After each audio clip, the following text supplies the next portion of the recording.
In this tutorial, we will cover how to select columns from a SQL table and then edit the records in DataSync. To begin, open DataSync and go to Tools, SQL Query Tool.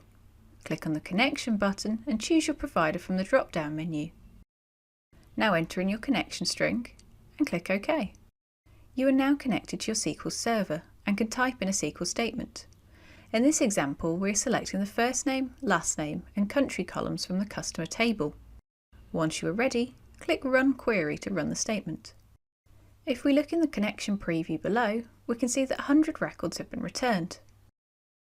We can now also edit these records in the table directly by clicking on the field and making the required changes.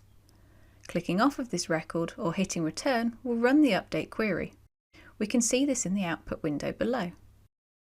Let's try the same thing again, but changing the country of a customer. As we can see, the update query has run and the record has been updated.